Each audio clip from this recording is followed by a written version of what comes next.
राधे राधे, जय श्री कृष्णा। जय हो विष्णु भगवान की जय, जय हो माता लक्ष्मी की जय। आप सभी को शर्तिला एकादशी की ढेरों शुभकामनाएं। आइए आज हम शर्तिला एकादशी का महात्म्य और शर्तिला एकादशी की संपूर्ण व्रत कथा सुनते हैं। शर्तिला एकादशी के दिन तिल का स्नान करने, तिल का उपटन करने, तिल का हवन करने, तिलोदक और तिल का भोजन और तिल का दान करने से तिल का इस तरह 6 प्रकार से उपयोग करने को ही शर्तिला एकादशी कहते हैं। इस एकादशी का उपवास करने से मनुष्य के अनेक प्रकार के पाप नष्ट हो जाते हैं। इस एकादशी का उपवास करने से मनुष्य के अनेक प्रकार के पाप नष्ट हो जाते हैं। एक समय दालभ्य ऋषि ने पुलस्त्य ऋषि से पूछा कि हे ब्राह्मण देव, मनुष्य मृत्युलोक में ब्रह्महत्या आदि महान पाप, दूसरे के धन की चोरी, दूसरे की उन्नति देखकर ईर्ष्या आदि करते हैं, परंतु फिर भी वे नरक नहीं जाते। इसका क्या कारण है? वे ऐसा कौन सा अल्प उपाय या अल्प परिश्रम करते हैं कि जिस कारण उन्हें नरक नहीं मिलता? यह सब कृपया करके आप मुझसे कहिए। इस पर पुलस्त्य मुनि बोले कि हे महानुभाव, आपने जनहित के कल्याण के लिए बहुत सुंदर प्रश्न किया है। इस बात को ब्रह्मा, विष्णु, इंद्र आदि भी नहीं जानते, परंतु मैं तुम्हें इसका गुप्त रहस्य बताता हूँ, तुम ध्यान से सुनो। माघ मास के आने पर मनुष्य को स्नान आदि से शुद्ध रहना चाहिए, इंद्रियों को वश में रखना चाहिए, काम, क्रोध, लोभ, मोह, ईर्ष्या, अभिमान से बचना चाहिए। माघ मास के आने पर भगवान का स्मरण करना चाहिए। सुबह जल्दी उठकर स्नान आदि से निवृत्त होकर पुण्य नक्षत्र में गोबर, कपास, तिल मिलाकर के कंडे बनावें। फिर इन कंडों से 108 बार हवन करें। यदि इस दिन मूल नक्षत्र और द्वादशी हो तो नियम से रहें। स्नान आदि नित्य क्रिया से शुद्ध होकर भगवान की पूजा और कीर्तन करें। एकादशी के दिन उपवास और रात्रि को जागरण और हवन करें। दूसरे दिन धूप दीप नैवेद्य से भगवान की पूजा करें, खिचड़ी का भोग लगावें। इस दिन भगवान कृष्ण का पूजन और स्तुति करनी चाहिए। पेठा, नारियल, सीताफल, सुपारी से अर्घ्य देना चाहिए और स्तुति करनी चाहिए कि हे भगवान, आप अशरणों को शरण देने वाले हैं। आप संसार में डूबे हुओं का उद्धार करने वाले हैं। हे पुंडरीकाक्ष, हे कमल नेत्रधारी, हे विश्व भगवान, हे जगत गुरु, आप लक्ष्मी जी सहित मेरे इस अर्घ्य को स्वीकार करें। इसके बाद ब्राह्मण को जल से भरा हुआ कुंभ प्रदान करना चाहिए। ब्राह्मण को श्यामा गाय और तिल पात्र देना चाहिए। तिल से स्नान करने, तिल का उपटन करने, तिल का हवन करने, तिलोदक और तिल का भोजन और तिल का दान, इस तरह से तिल का 6 प्रकार से उपयोग करने को ही शर्तिला एकादशी कहते हैं। तिल का दान सर्वश्रेष्ठ दान की श्रेणी में आता है। इस प्रकार मनुष्य जितने तिल का आज के दिन दान करता है, वह उतने ही वर्ष तक स्वर्ग में निवास करता है। इस एकादशी का उपवास करने से मनुष्य के समस्त पाप नष्ट हो जाते हैं। तब एक दिन नारद मुनि भगवान से बोले कि हे प्रभु, आपको नमस्कार है। इस शर्तिला एकादशी का क्या पुण्य है, क्या कथा है, कृपया करके आप हमें सुनाइए। तब भगवान श्री कृष्ण नारद मुनि से बोले कि हे देव ऋषि, मैं तुमसे आंखों देखी एक सत्य घटना सुनाता हूँ, तुम ध्यान से सुनो। प्राचीन काल में मृत्युलोक की यह सत्य घटना है। प्राचीन काल में मृत्युलोक में एक ब्राह्मणी थी। वह सदैव व्रत किया करती थी। एक समय वह माघ मास में व्रत करती रही। इससे उसका पूरा शरीर अत्यंत ही दुर्बल हो गया, परंतु उसने कभी भी देवताओं और ब्राह्मणों और गरीबों को अन्न और धन का दान नहीं दिया। तब मैंने सोचा कि इस ब्राह्मणी ने माघ मास का स्नान और व्रत तो कर लिया, जिससे इसका शरीर तो शुद्ध हो गया, इसको वैष्णव लोक की प्राप्ति तो हो जाएगी, परंतु इसने कभी भी अन्न और धन का दान नहीं किया, इससे इसको तृप्ति नहीं मिलेगी। ऐसा सोचकर मैं मृत्युलोक में एक ब्राह्मण का रूप धारण करके ब्राह्मणी से अन्न दान मांगने गया। तब वह ब्राह्मणी मुझसे बोली कि हे महाराज, आप यहाँ मेरे घर क्यों आए हैं? मैंने ब्राह्मणी से कहा कि हे कल्याणी, मैं तुमसे भिक्षा मांगने आया हूँ, मुझे भिक्षा चाहिए।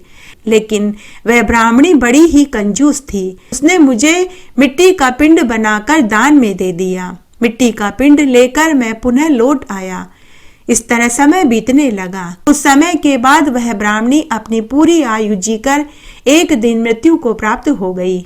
मिट्टी का पिंड दान देने के कारण उसे यहाँ एक आम वृक्ष सहित एक मिट्टी की झोपड़ी मिली, परंतु उसकी झोपड़ी खाने पीने की वस्तुओं से शून्य थी। यह देखकर वह ब्राह्मणी घबरा गई और वह मेरे पास आई और बोली कि हे ईश्वर, मैंने जीवन काल में अनेक तरह के व्रत उपवास करे। 1 महीने तक मैंने माघ मास का स्नान और व्रत किया, आपकी मैंने पूजा करी, परंतु फिर भी मेरी झोपड़ी खाने पीने की वस्तुओं से रहित है। इसका क्या कारण है? तब मैंने उस ब्राह्मणी से कहा कि हे ब्राह्मणी, माना कि तूने अपने जीवन काल में सभी तरह के व्रत उपवास करे, माघ मास का स्नान और व्रत भी किया, लेकिन तूने गरीबों और देवताओं के निमित्त अन्न और धन का दान नहीं दिया। हे ब्राह्मणी, तू याद कर, एक बार मैं तेरे द्वार पर ब्राह्मण वेश में भिक्षा मांगने आया था, लेकिन तूने मुझे उस समय मिट्टी का पिंड दान में दिया। उसी मिट्टी के पिंड का दान देने से तुझे यहाँ पर मिट्टी की झोपड़ी मिली, लेकिन अन्नदान न देने से वह खाने पीने की वस्तुओं से रहित है। तब ब्राह्मणी रोने और गिड़गिड़ाने लगी और बोली कि हे प्रभु, अब मुझे क्या करना चाहिए? अब आप ही कोई उपाय बताइए। तब मैंने उस ब्राह्मणी से कहा कि हे ब्राह्मणी, तुम वापस अपनी झोपड़ी में जाओ। 2 दिन बाद देव स्त्रियां तुम्हें देखने आएगी। जब तुमसे वह दरवाजा खुलवाए तो तुम उनसे शर्तिला एकादशी का महात्म्य और कथा को सुनना, उसके बाद ही तुम द्वार खोलना। भगवान के ऐसे वचन सुनकर ब्राह्मणी पुनः अपनी मिट्टी की झोपड़ी में आ गई।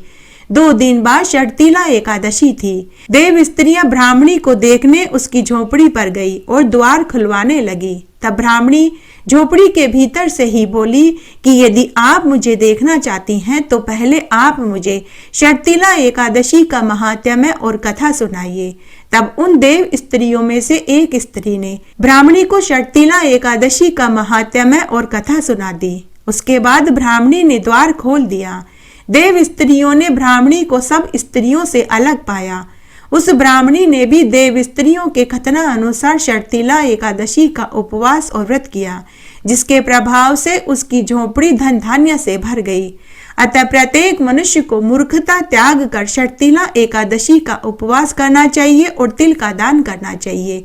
शर्तिला एकादशी का उपवास करने से मनुष्य को जन्म जन्म में आरोग्यता की प्राप्ति होती है और निर्धनता का नाश होता है। इस एकादशी का उपवास करने से मनुष्य के 7 जन्म के पाप नष्ट हो जाते हैं। जो प्राणी जैसा दान मृत्यु लोक में करता है, शरीर त्यागने के बाद उसे वैसा ही फल प्राप्त होता है। अतः धार्मिक कृत्यों के साथ हमें दान अवश्य करना चाहिए। शास्त्रों में वर्णित है कि बिना दान के कोई भी धार्मिक कार्य संपन्न नहीं माना जाता। तिल दान सभी दानों में श्रेष्ठ दान की श्रेणी में आता है। अतः इस एकादशी के व्रत के साथ तिल का दान अवश्य करना चाहिए। एकादशी की कहानी। एक बार बहुत छोटा सा गांव था। उस गांव में एक विधवा ब्राह्मणी अपने बेटा बहू के साथ रहती थी। तब एक बार जब माघ का महीना आया तो ब्राह्मणी अपनी बहू से बोली कि बहू, मैं गांव की औरतों के साथ 1 महीने के लिए गंगा जी जाकर माघ स्नान करूंगी। तू घर का और गाय भैंसों का ध्यान रखना। तो बहू बोली कि सासू माँ, मैं भी माघ स्नान करना चाहती हूँ। तो सास बोली कि बहू, तेरी तो अभी पूरी उम्र पड़ी है, अगर तू भी मेरे साथ चलेगी तो घर का और गाय भैंसों का कौन ध्यान रखेगा। तब बहू ने सासू माँ से पूछा कि सासू माँ, माघ स्नान कैसे करते हैं। तो सास बोली कि बहू, नारायण, तारायण और पारायण व्रत करते हैं। सुबह ब्रह्म मुहूर्त में उठकर स्नान करते हैं। सूर्य नारायण भगवान को अर्घ्य देते हैं। तुलसी जी को सींचते हैं, दिया बाती करते हैं। नारायण यानी नारायण भगवान का पूरे समय जाप करते हैं। तारायण यानी सुबह दूर तारे के दर्शन करते हैं। पारायण यानी शाम को तारों की छांव में एक बार शाकाहारी भोजन करते हैं। तो बहू ने माघ स्नान और व्रत की पूरी विधि अपनी सासू माँ से समझ ली। सासू माँ के जाने के बाद बहू भी पीछे से गांव के सरोवर में जाकर माघ स्नान करने लगी, दूर तारे के दर्शन करने लगी और शाम को तारों की छांव में व्रत खोलने लगी। और सरोवर के पास 5 छोटे छोटे पत्थर रखकर उन्हें पंच देवता मानकर पूजन करने लगी। गुड़ पताशे का भोग लगाने लगी, घी का दीपक जलाने लगी। इस तरह बहू भी घर पर रहकर ही माघ स्नान और व्रत करने लगी। 1 महीने के बाद सासू माँ घर आ गई और आते ही बहू से बोली कि बहू, कल मैं माघ स्नान के व्रत का उद्यापन करूंगी, तो तू गांव में से 5 जोड़ा जोड़ी ब्राह्मण को भोजन करवाने के लिए बुलवा के ले आना और उनके लिए हलवा पूड़ी खीर बना देना और उन्हें देने के लिए बक्से में से कपड़े और दक्षिणा के रुपए भी निकाल देना। तब बहू मन ही मन सोचने लगी, मैंने भी माघ स्नान किया था, मुझे भी उद्यापन करना चाहिए और मुझे भी 5 ब्राह्मणों को भोजन कराना चाहिए। तब दूसरे दिन बहू सुबह जल्दी उठी, स्नान आदि करके उसने हलवा पूड़ी और खीर बनाया और 5 जोड़ा जोड़ी ब्राह्मणों को बुलाने के लिए गांव में चली गई और उन्हें जीमने का न्योता देकर आ गई। और बहू उसी सरोवर के पास आकर बैठ गई। अभी वहां 3 पुरुष और 2 स्त्रियां आए और वे उस स्थान पर आकर बैठ गए जहां बहू 5 छोटे छोटे पत्थर रखकर पंच देवता मानकर पूजा करती थी। तब वे सभी बहू से बोले कि बेटी, तुम क्यों उदास बैठी हो? तो बहू ने पूरी बात बता दी कि मैंने भी माघ मास का स्नान किया था, मैं भी माघ मास के व्रत का उद्यापन करना चाहती हूँ, मैं भी 5 ब्राह्मणों को भोजन कराना चाहती हूँ। तो वे सभी बोले कि बेटी, हम कई दिनों से भूखे प्यासे हैं, तुम हमें भोजन करा दो, तुम्हें बहुत पुण्यफल मिलेगा। यह सुनकर बहू खुश हो गई। बहू उन्हें लेकर घर आ गई। तब तक जिन 5 ब्राह्मण जोड़ा जोड़ी को बहू बुलाकर लाई थी वे भी घर आ गए। तब आंगन में 2 तरफ दरियां बिछाई गई। एक तरफ की दरी पर सास के बुलाए हुए ब्राह्मण ब्राह्मणी बैठ गए और दूसरी तरफ की दरी पर बहू जिन्हें लेकर आई थी वे पंच देवता बैठ गए। भोजन करने के बाद सास ने खुद के बुलाए हुए पंडित पंडितानियों को कपड़े दक्षिणा के रुपए देकर विदा कर दिया। तब बहू फिर से उदास बैठ गई और मन ही मन सोचने लगी कि मैं इन्हें दक्षिणा में क्या दूं। तो उनके मन की बात पंच देवताओं ने जान ली। उन्होंने कहा कि बहू, तुम चिंता मत करो, तुम हमें दक्षिणा में तुलसी का पत्ता दे दो। तब बहू ने तुलसी क्यारे में से 5 तुलसी के पत्ते लिए और एक एक तुलसी का पत्ता उन पंच देवताओं को दे दिए। पंच देवता तुलसी का पत्ता लेकर अंतर्ध्यान हो गए। यह देखकर बहू को बड़ा आश्चर्य हुआ। जिस स्थान पर पंच देवता बैठे थे उनमें से एक स्थान पर भगवान राम की चरण पादुका पड़ी थी। जहां माता सीता बैठी थी वहां सोने चांदी का ढेर हो गया। जहां भगवान कृष्ण बैठे थे वहां सोने की मुरलियां पड़ी हुई मिली और जहां माता राधिका बैठी थी वहां धन का खजाना पड़ा मिला और जहां हनुमान जी बैठे थे वहां सोने की गदा पड़ी हुई मिली। बहू के आश्चर्य का ठिकाना नहीं रहा। तभी उसकी सास भी भीतर आ गई। सास ने घर के आंगन में सोने चांदी के सिक्के और धन का खजाना देखा तो उसने इसका कारण पूछा। तब बहू ने पूरी बात बता दी। तब सास और बहू सरोवर के तट पर पहुंचे जहां बहू छोटे छोटे 5 पत्थर रखकर पंच देवता मानकर पूजा करती थी। तो वहां भगवान राम, माता सीता, भगवान कृष्ण और माता राधिका और हनुमान जी बैठे हुए मिले। सास और बहू दोनों ने भगवान के चरण पकड़ लिए। हे ईश्वर, जैसे आपने बहू को माघ मास के स्नान का फल दिया वैसे हमें भी देना, कहानी कहने वाले को, सुनने वाले को और हुक्कारा भरने वाले को। माघ मास के स्नान की कहानी। एक नगर में एक साहूकार पति पत्नी थे। वे अपने 5 बेटा बहुओं और पोते पोतियों से भरे पूरे परिवार के साथ रहते थे। 4 बहू बेटे अलग रहते थे। साहूकार दंपति अपने छोटे 5वें बेटा बहू के साथ रहते थे। तब एक बार की बात है, जब माघ का महीना आने वाला था तो साहूकार दंपति की इच्छा हुई कि माघ मास में पूरे 1 महीने तीर्थ यात्रा करें। तो उन्होंने अपने 5 बेटा बहू को बुलाकर अपने मन की बात बताई। साथ ही यह भी पूछा कि कौन से बेटा बहू हमें तीर्थ यात्रा करवाएंगे। तब बड़े 4 बेटा बहुओं ने काम की अधिकता होने और समय न होने की शिकायत करी और 4 बेटा बहू अपने अपने घर चले गए। तब छोटे बेटा बहू ने अपने माँ बाबूजी से कहा कि माँ बाबूजी, हम आपको माघ मास में तीर्थ यात्रा करवा देंगे। छोटे बेटे ने अपने माँ बाबूजी से कहा कि माँ बाबूजी, मेरी कोई पक्की नौकरी नहीं है, कभी काम मिलता है कभी नहीं मिलता, मेरे पास तो समय ही समय है। तो छोटी बहू बोली कि माँ बाबूजी, मुझे भी कोई औलाद नहीं है, बच्चे होते तो काम भी होता, मेरे पास भी समय ही समय है, आप चिंता मत कीजिए, हम आपको माघ मास में तीर्थ यात्रा जरूर करवाएंगे। तब उनके पास थोड़ी सी जमा पूंजी थी, उसे लेकर वे 1 महीने के हिसाब से आटा, दाल, नमक, मिर्च, चीनी, गुड़ आदि लेकर कपड़े, दरी, कंबल साथ में लेकर चल पड़े। चलते चलते जो भी साधन उन्हें मिलता वे उसी में बैठ कर के गंगा घाट तक पहुंच गए। वहां उन्होंने एक धर्मशाला में शरण ली। तब रोज सुबह जल्दी उठकर वे ब्रह्म मुहूर्त में गंगा में स्नान करते, सूर्य नारायण भगवान को अर्घ्य देते, तुलसा जी को सींचते, पीपल पतवारी की पूजा करते, केले के पेड़ की पूजा करते और शाम को गंगा आरती में शामिल होते। और बहू अपने सास ससुर और अपने पति के कपड़ों को धोकर सुखाती। फिर वे सभी मंदिरों में दर्शन करने जाते, पीपल पतवारी सींचते, तुलसी जी को सींचते, दियाबाती करते और अपने सामर्थ्य के अनुसार दान पुण्य करते, भजन कीर्तन में समय बिताते। रात्रि में भोजन करने के बाद बेटा अपने पिता के पैर दबाता तो बहू अपनी सास के पैर दबाती। जब तक सास ससुर सो नहीं जाते वे उनकी सेवा करते रहते। जब वे सो जाते तो बेटा बहू भी सो जाते। इस तरह उन्होंने पूरे माघ मास का समय बिताया। माघ मास के समय बिताने के बाद वे वापस अपने गांव लौट आए। घर आने के बाद उन्होंने माघ मास के स्नान और व्रत का उद्यापन किया। उन्होंने गांव में से एक जोड़ा जोड़ी ब्राह्मण को बुलाकर हलवा, पूड़ी, खीर खिलाया और अपनी सामर्थ्य अनुसार अन्न, वस्त्र और रुपया का दान दिया। इस तरह समय बीतने लगा। 1 महीने के बाद ही उन्हें अनेक खुशखबरियां मिलने लगी। 5वें छोटे बेटे को सरकारी नौकरी मिल गई। 3 महीने के बाद ही बहू के पैर भारी हो गए। जो खुशखबरी शादी के 8 साल तक नहीं मिली वो माघ मास में सास ससुर को तीर्थ यात्रा करवाने के 3 महीने के अंदर ही मिल गई।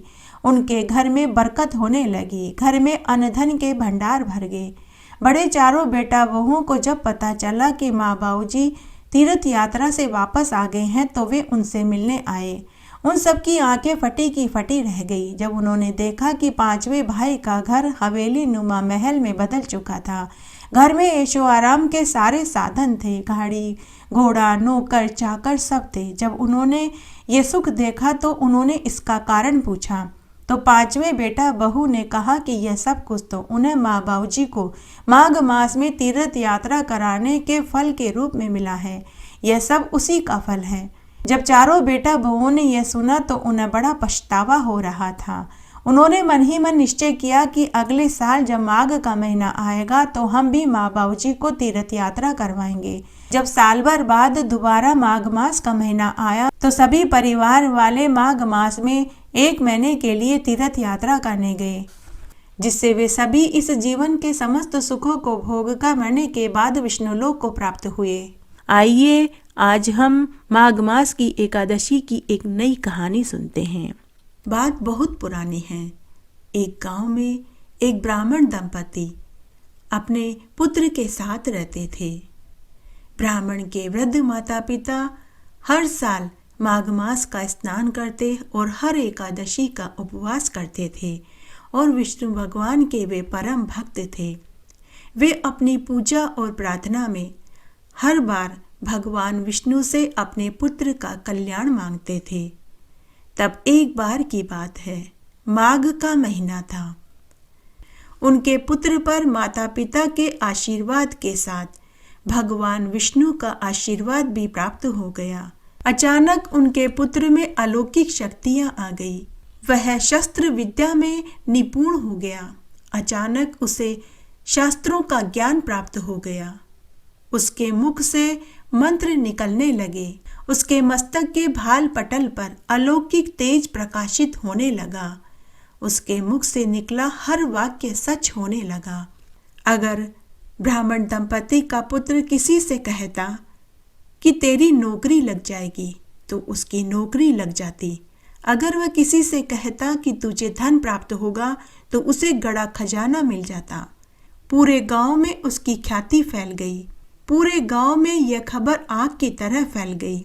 उसकी ख्याति आसपास के 100 गांवों तक फैल गई कि ब्राह्मण दंपति के पुत्र हरिमोहन शर्मा का कहा हुआ हर वाक्य सच हो रहा है।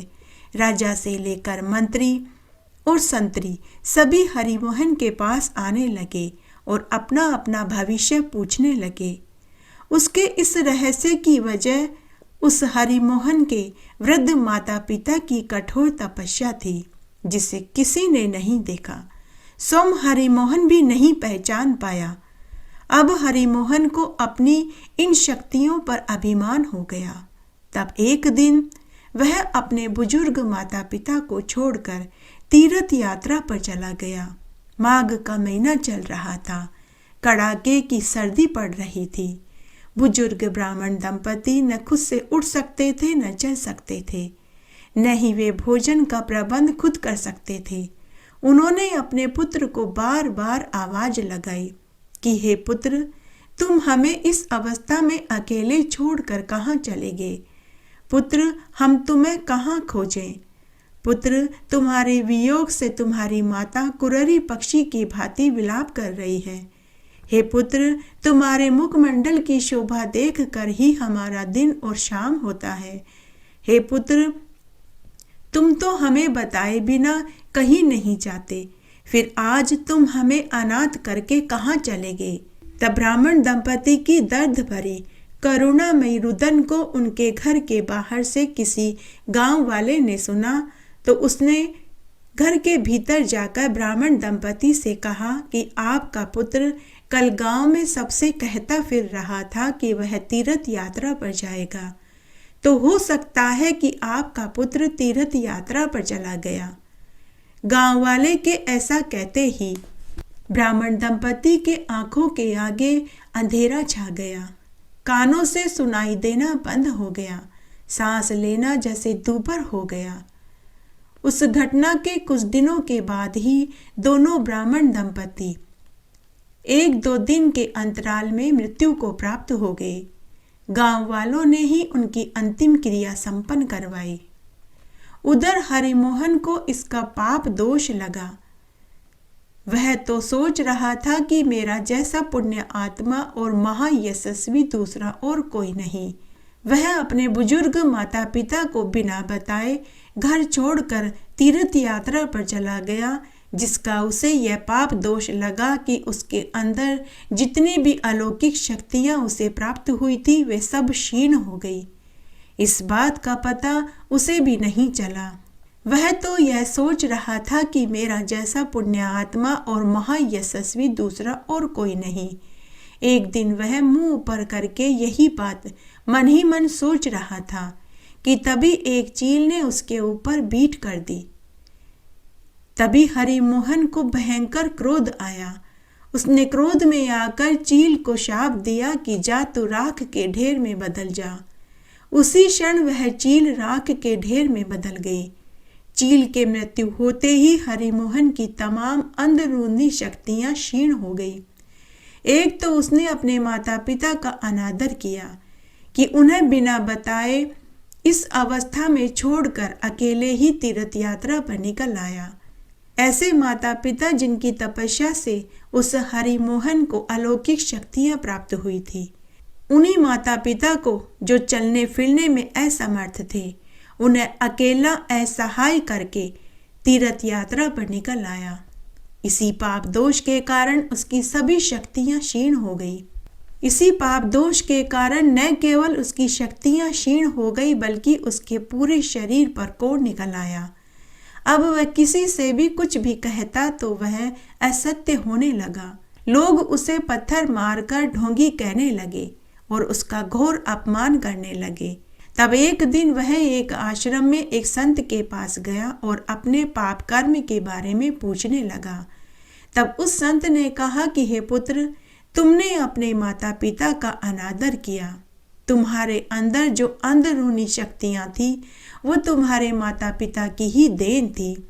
तुमने अपने माता पिता को ऐसी अवस्था में अकेला छोड़ दिया जब वे खुद चल फिर भी नहीं सकते थे। हे पुत्र, तुमने चील को भी बेवजह शाप दिया क्योंकि उसने बीट किया, यह उसकी गलती नहीं थी। तुमने मुंह ऊपर करके अपनी शक्तियों पर अभिमान किया, यह तुम्हारा दोष था, इसीलिए तुम्हें कोढ़ हुआ है। तब हरि मोहन ने उस संत से अपने कोढ़ की मुक्ति का उपाय पूछा। तो संत ने कहा कि जो संतान अपने माता पिता को देवता मानकर सेवा और पूजा करता हो, अगर वह आज्ञाकारी पुत्र तुम्हें धर्म में उपदेश दे और अपने माता पिता के स्नान किए हुए जल को तुम्हारे कोढ़ वाली जगह पर छिड़के, तभी तुम्हारा यह कोढ़ दूर हो सकता है, अन्यथा तुम्हारा यह कोढ़ दूर नहीं हो सकता। तब हरि मोहन ने संत महात्मा से पूछा कि मुझे ऐसा आज्ञाकारी पुत्र कहाँ मिलेगा। तो संत ने कहा कि इसी गांव के अंतिम छोर पर एक चांडाल है, वह अपने माता पिता की सेवा पूरे तन मन धन से निस्वार्थ भाव से करता है। तुम उसके पास जाओ, वो ही तुम्हारा कल्याण करेगा। उसके बाद हरि मोहन गांव में पूछता पूछता चांडाल के घर पहुंचा। उस समय वह चांडाल अपने माता पिता की सेवा कर रहा था। वह चांडाल हर तरह से अपने माता पिता की सेवा में लीन था।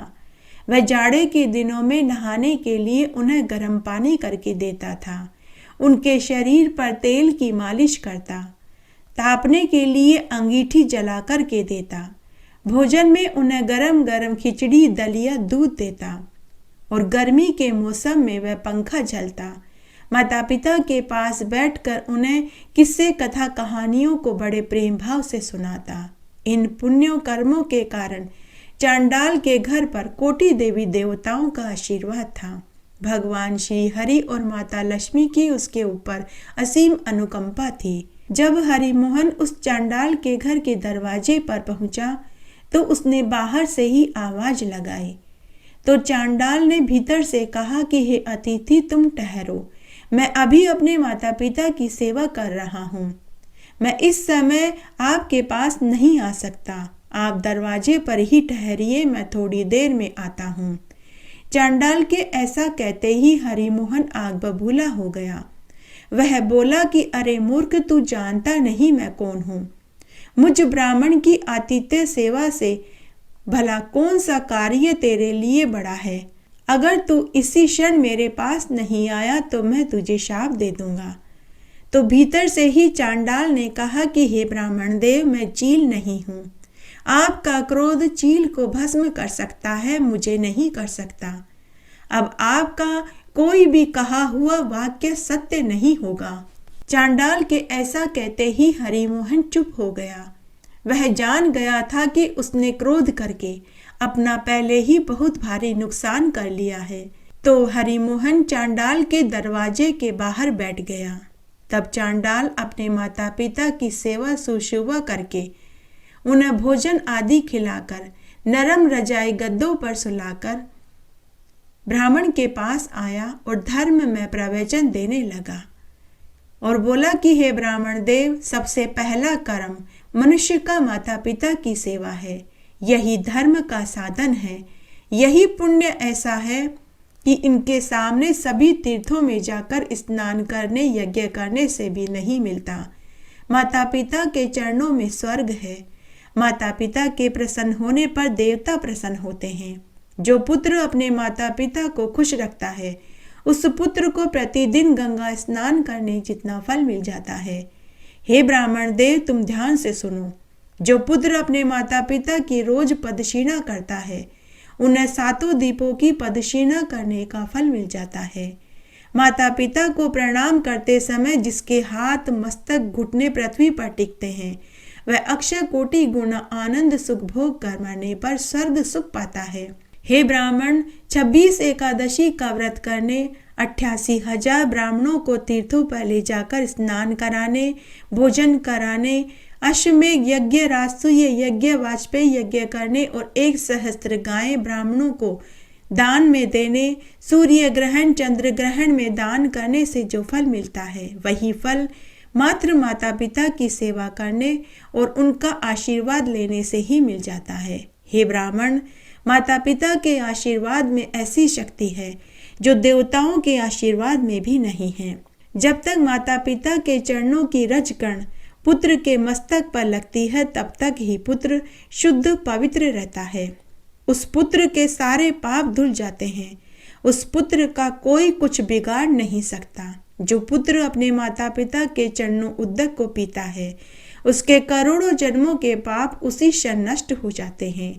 वही मनुष्य धन्य है, उसी का जीवन सफल है, जो अपने माता पिता के सानिध्य में रहकर उनकी हर आज्ञा को शिरोधार्य करता है। जो नीच पुत्र अपने माता पिता की आज्ञा का कहना नहीं मानते, वह मरने के बाद रौरव नरक की पीड़ा को भोगते हैं। जो पुत्र अपने वृद्ध माता पिता को अकेला छोड़कर चले जाते हैं, वे गूंगे, बहरे और कोढ़ी होते हैं। वह 7 नरकों के दुखों को भोगते हैं। ऐसे मनुष्य मरने के बाद कुत्ता, कौवा, पिशाच की योनि को पाते हैं। जो मनुष्य अपने वृद्ध माता पिता का पालन पोषण नहीं करते, उसके समस्त पुण्य क्षीण हो जाते हैं। माता पिता की सेवा न करके जो पुत्र तीर्थ स्नान करने जाता है, उसे तीर्थ स्नान का फल भी नहीं मिलता जो कि तुमने किया। चांडाल के धर्म में प्रवचन को सुनकर हरि मोहन करुण रुदन करने लगा और चांडाल के पांव पकड़कर माफी मांगने लगा। तब चांडाल ने कहा कि मैं तुम्हारी तरह निर्दयी नहीं, इसलिए तुम यहीं ठहरो। मैं अपने माता पिता के चरणों उदक का लेकर आता हूँ। तुम उस जल को अपने कोढ़ वाली जगह पर लगाना, तुम्हारा कोढ़ ठीक हो जाएगा। उसके बाद चांडाल अपने माता पिता के चरणों उदक को हरि मोहन को दिया, तो उसने थोड़ा जल पिया और थोड़ा जल अपने कोढ़ वाली जगह पर लगाया, जिसके कुछ ही क्षण में उसका कोढ़ बिल्कुल ठीक हो गया। तब हरि मोहन चांडाल से बोला कि तुमने मेरी आंखें खोल दी है। मैं अभी वापस अपने घर जाकर अपने माता पिता से अपनी गलती की क्षमा मांगूंगा। तो चांडाल ने कहा कि इसके लिए तो तुम्हें स्वर्ग में जाना होगा, क्योंकि तुम्हारे छोड़कर आने के कुछ दिन बाद ही तुम्हारे माता पिता का स्वर्गलोक गमन हो गया। तुमने तो ऐसे कर्म भी नहीं करे कि तुम्हें मरने के बाद स्वर्ग मिलेगा। तब हरि मोहन चांडाल से पूछने लगा कि मैं अपने पाप दोष को कैसे ठीक करूं। तब चांडाल ने कहा कि तुम माघ मास में स्नान करो, गरीब माता पिता की सेवा करो और हर एकादशी का उपवास करो। शायद ऐसा करने से तुम्हारे पाप धुल सके। उसके बाद हरि मोहन ने ऐसा ही किया, जिससे उसके सभी पाप धुल गए और इस जीवन के समस्त सुखों को भोग कर वह भी मरने के बाद मोक्ष को प्राप्त हुआ। इस एकादशी की कहानी को सुनने का फल सबको मिले, कहानी कहने वाले को, सुनने वाले को और हुक्कारा भरने वाले को। घटती हो तो पूरी हो, पूरी हो तो परवान चढ़े, भूले बिसरे नाम तेरे भंडार में भरे। इस तरह आज हमने शर्तिला एकादशी का महात्म्य और प्रमुख प्रमुख व्रत कथाएं सुनी। आशा करती हूँ यह आपको जरूर पसंद आएगी। मेरे साथ बने रहने के लिए आपका धन्यवाद। आगे आने वाली कथा कहानी के लिए भी आप इसी तरह मेरे साथ बने रहें। धन्यवाद।